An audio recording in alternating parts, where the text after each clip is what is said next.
तो फिल्म की शुरुआत में हम जंगलों के बीच एक ईश नामी आदमी को देखते हैं। वो एक बायोलॉजिस्ट है और अपनी रिसर्च के सिलसिले में वो शहर से कई दूर जंगलों में रह रहा है। एक दिन इसी रिसर्च के दौरान उसे जंगल से एक जहरीला सांप काट जाता है। वो बहुत ज्यादा पैनिक हो गया और यहाँ उसका फोन भी गिर गया। किसी को वो अब मदद के लिए भी नहीं बुला सकता था। खुद ही उसने अपना हाथ सक करके जहर को निकालने की कोशिश की, लेकिन इससे भी काम नहीं बना। घर जाकर उसने कट भी लगा दिया, लेकिन देर हो चुकी थी। जहर उसके जिस्म में फैल रहा था और उसे अजीबोगरीब हेलुसिनेशंस हो रहे थे। वो कई दिन ऐसे ही पड़ा रहा। उसे लेने के लिए एक दिन बहुत से साइंटिस्ट भी यहाँ पे आए। उसे थोड़ा थोड़ा इस चीज का होश था। वो अभी भी जिंदा था, लेकिन उसके जिस्म में बिल्कुल भी ताकत नहीं थी। उसने हिम्मत करके इन लोगों को बुलाने की कोशिश तो की, लेकिन आवाज ना कर पाया। और ऐसे सब लोग ये जानकर यहाँ से चले गए कि ऐश यहाँ पर नहीं है। सीन कट होकर कुछ दिन बाद का भी सीन दिखाया गया। उसने हाथ पे जो कट लगाया था, वहाँ से उसकी बॉडी से जहर बाहर निकलता रहा और जो थोड़ा बहुत जहर उसके दिमाग पे असर कर गया था वो भी अब ठीक होने लगा था। बस उसे थोड़े बहुत हेलुसिनेशंस होते थे। होश में आने पर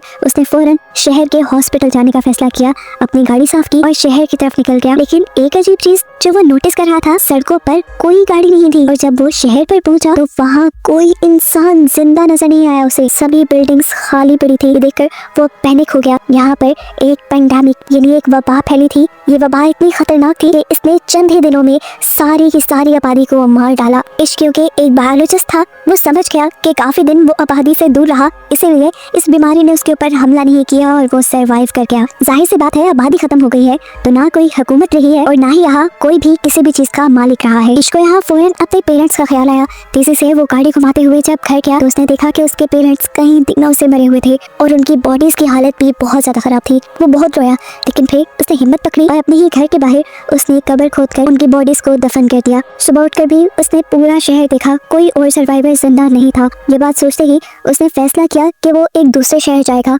उसने लॉस वेगस जाने का डिसाइड किया। कुछ जरूरत का सामान और गन लेते हुए वो निकल गया, लेकिन ब्रिज जो लॉस वेगस की तरफ जाता था वो भी सील था। उसे बहुत गुस्सा आया और लंबा रास्ता लेकर जैसे ही वो लॉस वेगस पहुंचा तो देखा कि यहाँ पे भी सभी लोग मारे गए। मॉल्स, बड़े बड़े होटल्स, कैसीनोस सब खाली थे। थक हार कर वो एक होटल में चला जाता है, वहाँ रात गुजारता है और महंगी चीजें एंजॉय करता है, क्योंकि अब ये सब कुछ उसके लिए फ्री था। वो अपनी उम्मीद खो चुका था कि उसे कोई मिलेगा, लेकिन लकीली अगली ही रात उसे दो लोग मिले। ये दोनों ही सरवाइव कर गए थे उस बीमारी से। लड़की ने अपनी दुखिया कहानी बताई कि उसने अपनी फैमिली को वीडियो कॉल पे मरते देखा है और अब उसे जीने की कोई उम्मीद नहीं, जबकि ये आदमी भी मरना ही चाहता था क्योंकि ऐसी अकेली दुनिया में वो सरवाइव नहीं कर सकता था। आज रात के लिए ये लोग भी इश्क के साथ स्टे करते हैं, लेकिन सुबह होने पर इन लोगों के इरादे इश्क को खतरनाक लगे। उस आदमी के पास एक गन थी और वो तीनों को मारने का इरादा रखता था ताकि तीनों की मौत आसान हो जाए, लेकिन इश्क को जीना था, इसलिए वो उठकर वहाँ से बाहर निकल गया और पीछे उसे गोलियां चलने की आवाजें सुनाई थी। यानी उन दोनों ने अपनी जान ले ली थी। इस हादसे ने उसे और भी ज्यादा तोड़ दिया था। उसे शिद्दत से एहसास हो रहा था कि अब वो पूरी दुनिया में अकेला ही रह गया है। तेज गाड़ी चलाते हुए वो अपने घर वापस लौट आया। रास्ते में उसकी गाड़ी के सामने एक डॉग भी आ गया था। वो डॉग भी बिल्कुल इश्क की तरह अकेला था। इश्क ने इसे अपना साथी बना लिया और उसे जीने की एक नई उम्मीद मिली। इश्क ने एक नई सिरे से अपनी लाइफ गुजारना शुरू की, सर्वाइवल की किताबें पढ़ना शुरू। खाने पीने की तो यहाँ कोई कमी नहीं थी, कमाने की अब जरूरत भी नहीं थी। रोज काम करने के वक्त वो पूरे टाउन में घूमता था इस उम्मीद से कि शायद उन्हें कोई सर्वाइवर मिल जाए, लेकिन हर रोज वो ना उम्मीद लौटता था। एक दिन वो जब चाय पीते हुए अपने डॉग के साथ विंडो के पास खड़ा था तो तभी उसका डॉग अचानक से भौंकने लगा, क्योंकि उसे किसी इंसान के होने का पता चला था। दूर एक घर में से धुआं निकल रहा था। साफ मतलब था कि वहाँ पे कोई इंसान हो सकता है। फौरन उसने गाड़ी निकाली और उस घर की तरफ बढ़ गया जहाँ से धुआं दिखाई दे रहा था। किस्मत से वहाँ पे एक लड़की थी जो उसे देखकर तो डर गई। इसने उसे यकीन दिलाया कि वो उसे नुकसान पहुँचाने नहीं आया, वो खुद भी एक अकेला इंसान है और किसी दूसरे सर्वाइवर की तलाश कर रहा है। ये बात सुनकर उस लड़की ने उसे अपने घर आने की इजाजत दे दी। इस लड़की का नाम था एमा। इन दोनों की बातों से हमें पता चलता है कि उस पेंडेमिक को लगभग 1 साल गुजर चुका है। एमा और इश दोनों ने ही इस पूरे 1 साल में उन दोनों के अलावा किसी दूसरे सर्वाइवर को नहीं देखा। ये दोनों खुश थे कि उन्हें एक दूसरे का साथ मिल गया, नहीं तो अकेले जिंदगी गुजारना बहुत ज्यादा मुश्किल हो रही थी। ये लोग डिप्रेशन में जा रहे थे क्योंकि इंसान सोसाइटी में रहने का आदी है। अकेले रहकर उनकी दिमागी हालत काफी हद तक खराब हो चुकी थी। इन दोनों ने फैसला किया कि ये दोनों एक साथ ईश के घर पे रहेंगे, क्योंकि ईश के घर के बहुत पास जनरल स्टोर भी था जहाँ पर खाने की सप्लाईज थी और ईश ने वैसे भी अपने घर पे बहुत सारी चीजें स्टोर भी की हुई थी जिनसे इनका जीना आसान हो सकता था। एमा भी ईश के घर आ जाती है। यहाँ पर जब ये दोनों एक साथ रहना शुरू करते हैं तो इनकी जिंदगी पहले से काफी बेहतर हो चुकी थी। एमा ईश का काफी सारे कामों में साथ देती है, वो ईश का हुलिया ठीक करती है और साथ ही साथ ये लोग ईश के घर की रेनोवेशन भी स्टार्ट कर देते हैं, क्योंकि ईश ने इस पूरे 1 साल में अपने घर पर ध्यान नहीं दिया था। एक साथ काम करने के लिए ये रोज सुबह उठते और अपना टारगेट पूरा करते। ये दोनों ये भी समझते थे कि अगर दुनिया में सिर्फ ये 2 ही लोग बचे हैं तो अब इन्हें आबादी भी बढ़ानी चाहिए। पहले तो ये दोनों का फैसला था। लेकिन ईश को जब पता चला कि एमा प्रेग्नेंट हो गई है तब वो बहुत ज्यादा डर गया। उसे डर था कि क्या उसके बच्चे इस अजीब सी दुनिया में सर्वाइव कर पाएंगे। एमा उसे हौसला देती है कि सब बेहतर हो जाएगा। ईश जो कि एक बायोलॉजिस्ट था वो बुक से पढ़कर बच्चे के पैदा होने के तरीके देखने लग जाता है, क्योंकि वो जानता था कि ये दोनों अकेले हैं और उन्हें ये काम खुद ही करना पड़ेगा। साथ ही ये दोनों इस घर को परफेक्ट करने की भी कोशिश कर रहे थे। ईश ने यहाँ पे सोलर पैनल्स भी लगा लिए थे ताकि उनके घर में इलेक्ट्रिसिटी की कमी ना हो। पेंडेमिक को क्योंकि काफी वक्त गुजर गया था, शहर भी जंगल की तरह बनने लगे और जंगल के जानवर शहरी इलाकों की तरफ आने लगे। उनके लिए ये बड़ा खतरा बनता जा रहा था, इसलिए उन्होंने अपने घर के इर्द गिर्द एक बाड़ बना ली और इन जानवरों से बचने के लिए अपने पास कुछ हथियार भी रख लिए। इन लोगों ने खुद भी बहुत से पालतू जानवर पाल लिए थे जिनसे इनकी जरूरत की चीजें पूरी होती रहीं और ये लोग ज्यादा से ज्यादा मसरूफ भी रहे। इंसान ना होने की वजह से इर्द गिर्द का सारा इलाका हरा भरा हो गया और यहाँ की हवा भी बहुत साफ हो गई। इनकी सेहत भी अच्छी हो गई थी पहले से काफी। इनकी लाइफ एक तरह से परफेक्ट ही थी, लेकिन फिर एक दिन इनको एक और बड़ी मुसीबत का सामना करना पड़ गया। पता नहीं कहाँ से शहर में बेतहाशा चूहे आ गए। इनको देखकर ईश बहुत ज्यादा पैनिक हो चुका था। इन चूहों को अपने घर से दूर रखने के लिए ईश ने सारा आड़ कबाड़ अपने घर के इर्द गिर्द जलाना शुरू कर दिया, लेकिन ये एक रात तक काम कर सकता था। एमा ने उसे समझाया कि हम इसका भी हल निकाल लेंगे। सुबह होने पर ईश घर से बाहर गया और आसपास से बहुत सारी बिल्लियों को लाकर उसने यहाँ पर छोड़ दिया। बिल्लियों ने ये चूहे खाना शुरू कर दिए और आखिर ये लोग इस प्रॉब्लम से भी निकल गए। फाइनली अब वो दिन भी आ गया था जब एमा को अपने बच्चे को जन्म देना था। ये सारा काम ईश खुद हैंडल करता है और हमें दिखाया जाता है कि इन लोगों के पास एक बहुत ही प्यारी बेटी पैदा हुई थी, जिसे देखकर ये लोग बहुत ज्यादा खुश थे। जीने की एक नई उम्मीद जो मिल गई थी इन्हें। इसके बाद ये लोग अब सड़कों पर जाकर अपने घर का एड्रेस लिखाते हैं इस उम्मीद में कि अगर कोई सर्वाइवर यहाँ तक आए तो वो उनके घर पहुँच जाए खाना और पानी के लिए। देखते ही देखते 6 साल और गुजर गए। ईश किसी काम के लिए जंगल की तरफ बढ़ रहा था कि अचानक उसकी कार के सामने एक जंगली जानवर आ गया। डरकर ईश बाहर निकला तो उसने जानवर को देखा। वो अभी जिंदा था, दर्द में तड़प रहा था, इसलिए ईश ने उसकी मुश्किल आसान की और उसे शूट करके मार डाला। ये सब दूर खड़ी एक लड़की देख रही थी। गन की आवाज सुनकर वो घबराकर जंगल के अंदर भागने लगी। ईश ने भी उसे भागता देख लिया और वो फौरन उसके पीछे भागा उसे पकड़ने के लिए। इस लड़की को लग रहा था कि ईश उसे नुकसान पहुंचाएगा, लेकिन ईश ऐसा नहीं था। वो लोग तो खुद सर्वाइवर्स को ढूंढ रहे थे। वो जब इस भूखी लड़की को एक सेब खाने को देता है तो ये लड़की समझ जाती है कि ईश बुरा नहीं है। ईश उसे अपने साथ घर लाना चाहता था, लेकिन ये लड़की उसके साथ गाड़ी में नहीं बैठी बल्कि पीछे ट्रंक में बैठ गई। घर आने पर भी देखने को मिला कि वो लड़की ट्रंक से निकलने को तैयार ही नहीं थी। घर पर हमें देखने को मिला कि इतने सालों में ईश और एमा के 2 बच्चे हो चुके थे और अब उनके पास एक तीसरा बच्चा भी पैदा होने वाला था। इन्होंने जो पूरे टाउन में अपना एड्रेस लिखा था उसे देखते हुए 2 और सर्वाइवर इनके साथ रहने आ गए थे, जिनका नाम था जॉर्ज और मरीना। और अब पिछले 1 साल से ये लोग ईश और एमा के साथ ही रह रहे थे, क्योंकि यहाँ पर किसी चीज की कमी नहीं थी। खैर, ईश जिस लड़की को जंगल से लेकर आया था वो लड़की अभी भी ट्रक से बाहर नहीं निकली थी। पूरी रात भी उसने ट्रक में ही गुजार दी। मरीना सुबह होने पर जब उसे खाना देने आई तो घबरा कर उसने खाना भी दूर फेंक दिया। तब मरीना ने उसे काम डाउन किया और अपनी कहानी सुनाई कि वो और जॉर्ज काफी महीनों से इस अकेले दुनिया में भटक रहे थे। उन्हें ईश और एमा का एड्रेस मिला और वो उन्हीं के साथ रहने लग गए। उसने बताया कि ये दोनों बहुत अच्छी हैं और यहाँ भी किसी चीज की कमी नहीं। उसकी ये बातें सुनकर ये लड़की थोड़ा काम डाउन होती है और इनके साथ घुलने मिलने लग जाती है। लेकिन अजीब बात थी, उस लड़की ने ना तो ज्यादा बात की थी अभी तक और ना ही उसने अपना नाम बताया था। मरीना एक दिन उसका सामान देखती है तो उसमें अजीबोगरीब ड्राइंग्स उसे दिखाई देती हैं। साथ ही उसे एक लेटर में इस बच्चे का नाम ईवी पता चलता है। उस लेटर में लिखा था कि इस पेंडेमिक के दौरान उसके डैड ने उसके साथ ज्यादती कर दी थी, जिसकी वजह से अब वो अपने सामने आने वाले हर इंसान से डरती है। ये लेटर उसकी मॉम ने लिखा था, जिसमें वो चाहती थी कि ईवी जिसके भी पास जाए वो उसका ख्याल रखे, क्योंकि उसकी मॉम खुद ही मरने वाली थी। ये बात जानकर सभी ईवी का पहले से ज्यादा ध्यान रखने लग जाते हैं। इसी रात एमा को तीसरा बच्चा पैदा होता है, जिसकी वजह से ये लोग बहुत ज्यादा खुश हो जाते हैं। 1 साल ऐसे ही गुजर जाता है। एक दिन उन्हें अपने एरिया में किसी के आने की खबर मिलती है। सभी लोग डर जाते हैं। छोटे बच्चों को अंदर भेजकर सभी बड़े लोग गन्स लेकर बाहर निकलते हैं चेक करने के लिए कि यहाँ पर कौन आया है। इन्हें पता चलता है कि ये एक और सर्वाइवर्स का ग्रुप था, जिसमें टोटल 4 लोग थे। ये लोग भी ईश और एमा का एड्रेस देखते हुए यहाँ पहुंचे थे। इसमें एक डॉक्टर थी मोली, जिन्होंने इन सबको बताया कि इतने सालों में वो सिर्फ इन 4 जिंदा इंसानों से मिल पाई है और उसके बाद वो अब ईश की फैमिली से मिल रही है। इनके हुलिये और बातों से लग रहा था कि ये लोग नुकसान नहीं पहुंचाएंगे किसी को भी, इसीलिए ईश और एमा इन्हें भी अपनी फैमिली में शामिल कर लेते हैं। वैसे भी यहाँ चीजों की तो कोई कमी है ही नहीं।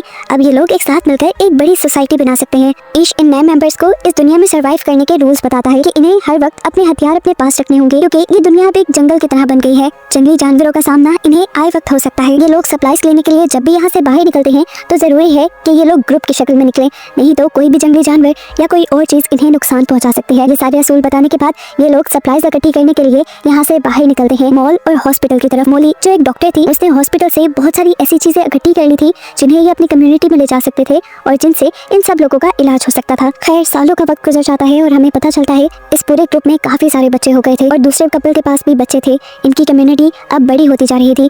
ईश अपने सारे बच्चों को पढ़ाता था और उन्हें बताता था कि पहले की कम्युनिटीज कैसे होती हैं, इंसान कैसे सरवाइव करते हैं। वो उन्हें पढ़ा रहा था ताकि आने वाले वक्त में उन्हें कोई मुश्किल ना हो। जिंदगी इनकी नॉर्मल गुजर रही थी। घर के आसपास पूरा जंगल उगा था और इसी जंगल में से एक दिन एक बहुत बड़ा शेर इनके घर में आ घुसा। शुक्र था कि ठीक वक्त पर ईश की नजर उसके ऊपर पड़ गई। अपने बच्चों को बचाने के लिए ईश वहाँ पे आ गया और शेर ने उसके ऊपर हमला कर दिया। इससे पहले कि ये लोग उसे कुछ कर देते, शेर ने उसे चीर फाड़ डाला। ये देखकर सभी पैनिक हो गए। सभी जब यहाँ आए तो शेर यहाँ से चला गया। एमा ईश की यह हालत देखकर गुस्से से पागल हो गई और उसने गन लेकर जाके जंगल में उस शेर को शूट करके मार डाला। जबकि यहाँ ठीक वक्त पर मोली के साथ सभी लोगों ने मिलकर ईश की जान बचा ली और फिर उसका ट्रीटमेंट भी होने लगा। काफी हफ्ते लगे लेकिन फिर ईश पहले जैसा सेहतमंद हो गया। देखते ही देखते अब 17 साल भी गुजर गए। इन सब लोगों के बच्चे अब जवान हो चुके थे। हमें पता चलता है कि इतने सालों बाद ईश की बड़ी बेटी हैदर उनके ही ग्रुप के एक लड़के में इन्वॉल्व होने लगी। इनकी दोस्ती काफी अच्छी थी और इनकी दोस्ती से किसी को भी एतराज नहीं था क्योंकि इन्हीं सब लोगों ने आपस में रिलेशन बनाने थे।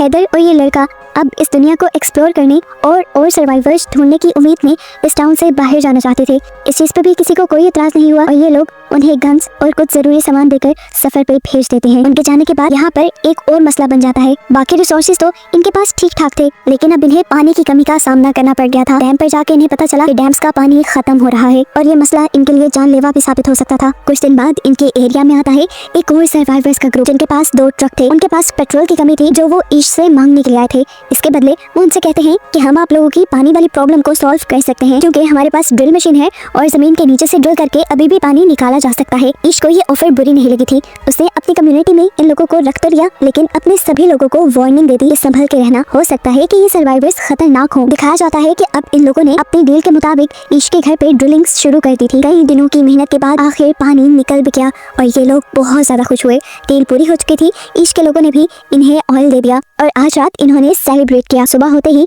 इन लोगों को यहाँ से निकल जाना था। ईश ने नोटिस किया कि उस ग्रुप का लीडर चार्ली बड़े ही मशकूक अंदाज में रात के बाद उनके कमरे से निकल रहा था और बाहर उसका एक बंदा पहरा दे रहा था। उसे जब जाके देखा तो पता चला उसने ईवी को टॉर्चर किया था।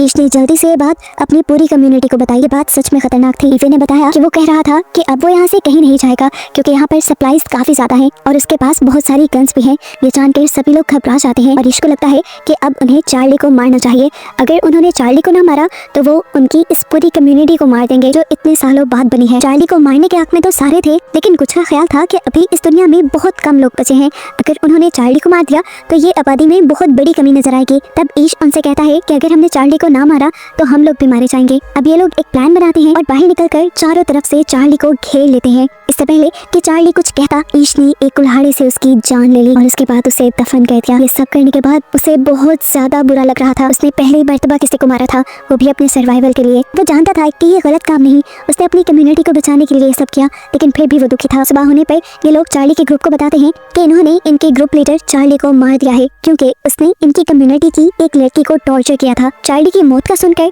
चार्ली के पूरे ग्रुप को ज्यादा बुरा नहीं लगा और कुछ ने तो ये भी बताया कि चार्ली अपने लीडर होने का फायदा उठाता था। उसने अपने ग्रुप की लड़कियों को भी टॉर्चर किया था, इसीलिए सारे लोग उसके मरने से खुश ही थे सिवाय उसके एक दोस्त के जो इनके ऊपर खूब चिल्लाता है। ईश अब चार्ली के पूरे ग्रुप से कहता है हमारे पास किसी चीज की कमी नहीं, आप सब लोग यहाँ सुकून से रह सकते हैं लेकिन ये लड़का नहीं क्योंकि इसमें से मुझे चार्ली जैसी ही बू आ रही है। ये हमारे लिए खतरा साबित हो सकता है। सब लोगों की एक जैसी राय लेकर सजा के तौर पे ये लोग चार्ली के दोस्त को अपनी कम्युनिटी से बाहर निकाल देते हैं। पहले तो ये लड़का निकल गया लेकिन जब उसे एहसास हुआ कि वो बाहर की कम्युनिटी में अकेला सर्वाइव नहीं कर पाएगा तो वो वापस पे आया लेकिन ईश ने अपनी कम्युनिटी की सिक्योरिटी के लिए उसे कबूल नहीं किया। देखने को मिला कि कम्युनिटी के सभी बच्चे पुरानी ही रिसर्च से एक प्लेन बनाने की कोशिश कर रहे थे। वो जानते थे कि कुछ ही दिनों में वो इसे परफेक्टली बना भी लेंगे लेकिन उससे पहले ही इनकी कम्युनिटी को एक और बड़ी मुसीबत का सामना करना पड़ गया। कम्युनिटी के बहुत से लोग उसी वायरस से इन्फेक्टेड हो गए जो वायरस आज से 20 साल पहले फैला था, जिनसे पहले ये सारे सर्वाइवर्स किसी न किसी तरह इम्यून हो गए थे। मोली के पास काफी सारी मेडिसिन थी जिसकी वजह से उसने इन सबका इलाज तो किया लेकिन ईश का बेटा वो बहुत ज्यादा बीमार था। उसकी इतनी ज्यादा खराब हालत की वजह से पूरी ही कम्युनिटी परेशान थी। इसी परेशानी में हम देखते हैं कि ईश की बड़ी बेटी अकेले वापस घर लौटती है वो रो रही थी। सबने उससे उसके पार्टनर के बारे में पूछा और रोते हुए उसने कहानी बताई कि ये लोग जब सफर पर निकले तो इन्होंने बहुत सारे शहर ढूंढे, सर्वाइवर्स की तलाश की, एक एक घर छान मारा, लेकिन कोई सर्वाइवर इन्हें ना मिला। ये जगह जगह अपने घर का एड्रेस लिखते रहे और फिर ये लोग एक जगह पहुंचे जहाँ जंगलों में इन्हें एक इंसान मिला और उसने हैदर के पार्टनर को पकड़ के मार दिया। उसने कहा था कि ये चार्ली का बदला है, यानी साफ मतलब है ये वही आदमी था जिसे ईश ने अपने ग्रुप से निकाल दिया था। हैदर ने बताया कि मैं अपनी जान बचाने के लिए और क्या भी करती, मैंने उसे भी मार डाला और फिर तेजी से अपने घर वापस लौट आई। सब लोग दुखी थे, अभी इस दुख से निकले नहीं थे कि ईश का दूसरा बेटा भी मर गया। बात सिर्फ यहीं पे खत्म नहीं हुई। ईश के बेटे के मरने के बाद उनकी कम्युनिटी के 3 और मेंबर्स मारे गए और इस हादसे से ईश बुरी तरह टूट गया। उसका अब इस दुनिया में रहने का दिल नहीं करता था, वो इस दुनिया से जाना चाहता था, लेकिन तब एमा ने उसका साथ दिया, बिल्कुल उसी तरह जब वो बिल्कुल अकेला था। उसने कहा, देखो जब हमें कोई नहीं मिला था, हम दोनों ने मिलकर जिंदगी की शुरुआत की और अब तो हमारा इतना बड़ा ग्रुप बन गया है, हमें ही इस दुनिया को आबाद करना है। तुम अगर ऐसे ही हार मान जाओगे तो ग्रुप के बच्चों को कौन ट्रेनिंग देगा। उसकी बात सुनकर ईश को थोड़ा हौसला मिला और वो पहाड़ों पे चला गया सनराइज देखने के लिए। पिछली दुनिया के सनराइज से बहुत मुख्तलिफ था। पहले जैसे ही नेचर के रंग फीके लगते थे, अब हर चीज में ताजगी थी। ये देखकर ईश को एहसास हुआ कि ये पहले वाली दुनिया नहीं रही, ये एक नई दुनिया है। वो अपने बच्चों को पहले वाली दुनिया में रहने की तरबियत दे रहा था, ये गलत था। वो समझ गया कि अब उसे अपने बच्चों को इस नई दुनिया में सरवाइव करना सिखाना है। घर जाके यही स्पीच वो अपने बच्चों को देता है कि हम अभी तक गलत डायरेक्शन में पड़ रहे थे, हम पुरानी दुनिया में चलने की कोशिश कर रहे थे, लेकिन जब पुरानी दुनिया रही ही नहीं तो फिर उसमें चलने की ट्रेनिंग क्यों लेनी है। ये एक नई दुनिया है और हमें इसके मुताबिक चलना है। ईशनी ने कहा कि अब से तुम लोग वही सीखोगे जो नेचर तुम्हें सिखाएगा और जो इस दुनिया में रहने के लिए जरूरी है। इस दुनिया में इनकी कम्युनिकेशन बिल्कुल बंद हो गई थी, तो इसलिए इन्होंने फैसला किया कि ये अब अपना कम्युनिकेशन नेटवर्क बनाएंगे। इन्होंने दोबारा से एक नया रेडियो बनाया जिनसे इनकी कम्युनिकेशन स्ट्रॉन्ग हो गई। इसके बाद आए दिन ईश नए नए सोशल इवेंट्स रखने लगा, जिसमें बच्चों को एहसास हुआ कि कैसे सभी इंसान मिलजुल कर जिंदगी गुजारते हैं। ईश ने अब अपनी ये कोशिश अपने तक नहीं रखी, उसने अपनी कम्युनिटी से बाहर निकलकर अपने शहर को भी रेनोवेट करना शुरू किया, दोबारा होटल्स को आबाद किया और फिर अपने आसपास के शहरों को भी ठीक करने का इरादा कर लिया। फिल्म के पोस्ट क्रेडिट सीन में हमें बूढ़े ईश को उसके पोते के साथ दिखाया जाता है, जो उसे की सारी कहानी बता रहा था। वो उसे कहता है कि ये दुनिया बिल्कुल हमारी ही पीढ़ी है जिसे अब तुमने आगे बढ़ाना है। कहते हुए ही ये कहानी यहाँ पर खत्म हो जाती है।